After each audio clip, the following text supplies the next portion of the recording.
राम राम मेरे प्यारे साथियों, welcome back my YouTube channel math with Thakur में। आज हम कंप्लीट करने वाले हैं भिन्न का पार्ट 2। मैंने पार्ट 1 में करवाया था आप लोगों को, जो छोटी छोटी भिन्नें होती हैं दो दो अंकों वाली, उनको मैंने कवर करवाया था। और आज हम आज की वीडियो में जो तीन तीन अंकों वाली भिन्न होती है उनको कवर करेंगे। ठीक, मैंने बताया था जो ऊपर वाली संख्या होती है उसे क्या कहते हैं, अंश, और नीचे वाली संख्या को क्या कहते हैं, हर। ठीक है, तो सबसे पहली बात, हम इस भिन्न में हमको क्या दिख रहा है कि इसके तीनों हर समान है, और जिस भिन्न का हर समान होता है उसमें हम लासा नहीं लेते हैं, जो नीचे होता है लासा उसी को रख देते हैं। ठीक, और ऊपर वाली संख्याओं को उनके चिन्ह के साथ वैसे ही लिख देते हैं। जैसे यहाँ पर 2 + 1 + 2 है, 2 + 1 + 2, बस वो सेम लिख देना है उसको। यहाँ पर लासा भी नहीं लेना है, जो नीचे है नीचे लिख देना है उसको यहाँ पे, और जो ऊपर है उनको उनके चिन्ह के साथ यहाँ पर लिख देना है। ठीक, 2 और 1 3, 3 2 कितना हो गया, 5, 5/3 इसका हो गया आंसर।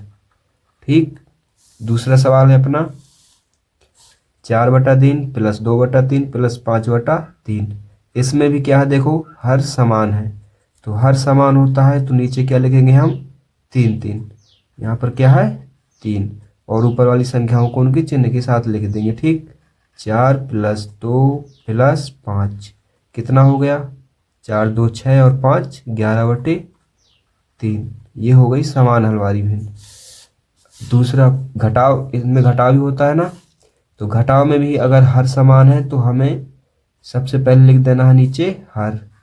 समान हर में हर जो नीचे की संख्या रहती है उसी को एक बार लिख देना है। ठीक, उसके बाद ऊपर जितनी संख्याएं हैं तो उनको चिन्ह के साथ लिख देना है। जैसे 6 - 2 - 8। अब यहाँ पर क्या है, प्लस का 6 और माइनस का 2 माइनस का 8, तो प्लस का 6 माइनस और माइनस कितना हो जाएगा, -8 - 2 कितना हो जाएगा, माइनस का 10, नीचे कितना है 7। जब घटाएंगे तो यहाँ पर क्या बचेगा, 10 में 6 गया, -4 अपॉन में कितना है 7। यही अपना हो जाएगा आंसर। ठीक, अब दूसरा सवाल है जो आप लोग करना है। अब बात करेंगे हम असमान भिन्न वाली, असमान हर वाली। ठीक, इसमें देखना 3/2 यहाँ पर + 3/4 + 4/5। यहाँ पर देखो हर तीनों के असमान है, तो अगर हर असमान हो तो सबसे पहले हम क्या करते हैं, इनका लासा निकालते हैं। और ये सब छोटी छोटी संख्याएं हैं तो इनका लासा मैंने बताया था कि आप पहाड़ा लिखकर भी निकाल सकते हैं। जैसे 2 4 5 का निकालना है ना, तो यहाँ पर 2 का लिख दो, फिर 4 और 5 का देखना, 2 का 2, 2 दूनी 4, 2 3 6, 8 10 12 14 16 20 तक लिख दो। ठीक है, 18 और 20, 4 8 12 16 20 24 28, 5 का भी लिख देते हैं, 5 10 15 20 25 30। अब इनमें से देख लेते हैं ऐसी पहली कौन सी संख्या है जो दिख रही है, जो तीनों में कॉमन दिख रही है। ठीक, मुझे तो 20 दिख रही है, 20 इसमें भी है, इसमें भी है, और 5 की पहाड़ा में भी है। तो 2 4 5 का लासा कितना निकल आएगा, 20। तो अब बस 20 को कहाँ लिखेंगे हम, नीचे, और फिर लासा का गुणा किन संख्याओं में करते हैं, ऊपर के जितने भी हार हैं सब में किसका गुणा कर देंगे हम, अपने लासा का। तो लासा का गुणा कर देते हैं, तीनों में कर दिया लासा का गुणा। अब पहले हर से लासा को काटेंगे, फिर दूसरे हर से काट देंगे और तीसरे हर से काट देंगे।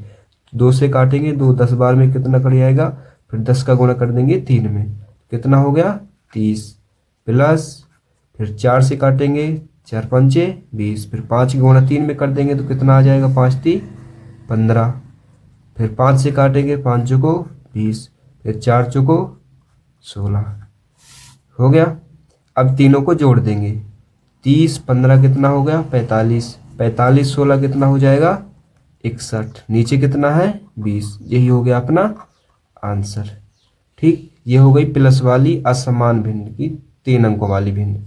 ठीक, अब देखते हैं हम माइनस वाली असमान हर वाली भी और 3 अंक वाली। ठीक, इनमें भी असमान हर है तो सबसे पहले अपन क्या करेंगे, इनका लेंगे हम लासा, उसके बाद वैसे ही कर देंगे हम। ठीक, तो 5, 2 और 3 इनका लासा लेना है, ले लेते हैं 5, 2 और 3। तो 5, 10, 15, 20, 25, 30, 35। 2 का भी लिख लेते हैं, 2, 4, 6, 8, 10, 12, 14, 16, 18, 20। 20 तक हो गया। फिर 3 का लिख लेते हैं, 3, 6, 9, 12, 15, 18, 21, 24, 27 और 30। अब देखते हैं यहाँ पर कोई कॉमन दिख रही है कि नहीं दिख रही तीनों पहाड़ों में। ठीक, तो यहाँ पे कुछ नहीं दिख रहा है ना, बस 5 में क्या दिख रहा है 30 और 3 में भी 30 दिख रहा है, 2 में 6 दिख रहा है, 3 में 6 दिख रहा है। तो 5 की पहाड़ा में तो 6 आएगा नहीं, इसलिए मैंने क्या कहा था कि आप पहाड़ा को बढ़ा भी सकते हैं। जैसे 2 का पहाड़ा है तो इसको 22, फिर 24, 26, 28 और 30 तक पहुंचा दिया ना हमने। अब इसमें 30 हो जाएगा कॉमन, तो 5, 2, 3 का लासा क्या निकल आएगा 30। मैं लासा की भी एक क्लास लूँगा एलसीएम निकालने के लिए, आप लोग उसको देख लेना तो आपका लासा भी कंप्लीट हो जाएगा। ठीक, भिन्न के बाद एलसीएम ही सिखाऊंगा मैं, एलसीएम के बाद एचसीएफ। ठीक है बच्चों, इसका लासा कितना निकला है 30, तो लासा को कहाँ लिखेंगे नीचे, और फिर लासा का गुणा कर देंगे हम तीनों ऊपर वाली तीनों संख्याओं में, कर देते हैं। अब पहले हर से लासा को काट देंगे, फिर दूसरे से, फिर तीसरे से। पहले से काटेंगे, 5 एकम 5, 5 छक्का 30, 6 बचा यहाँ पर, 6 का गुणा किस में कर देंगे 4 में, 6 चौको 24 आ गया। फिर यहाँ 2 से काटेंगे तो कितनी बार में कटेगा 30, 15 बार में, 15 थी कितना हो जाएगा 45। फिर माइनस का चिन्ह है तो माइनस लगा देंगे। 3 से काटेंगे तो कितनी बार में कटेगा 10 बार में, 10 का गुणा हो जाएगा 2 में तो कितना आ जाएगा 20। अब प्लस का कितना है हमारा 24, और माइनस माइनस क्या होता है प्लस, तो माइनस माइनस की दोनों संख्याओं को हम जोड़ देंगे, 20 और 15 कितना आ जाएगा 35। माइनस माइनस हमेशा याद रखना, जब भी माइनस माइनस वाली संख्याओं को जोड़ते हैं तो उनके यहाँ कहे चिन्ह लगता है माइनस का। नीचे कितना है 30, अब जब घटा देंगे तो कितना बचेगा 11, कहे का बचेगा माइनस का, क्योंकि बड़ी संख्या में क्या लगा यहाँ पर माइनस। नीचे कितना है 30, ये हो गया अपना आंसर। ठीक, तीसरा वाला सवाल आपके लिए होमवर्क। अगर वीडियो पसंद आया हो तो सब्सक्राइब जरूर करें। धन्यवाद।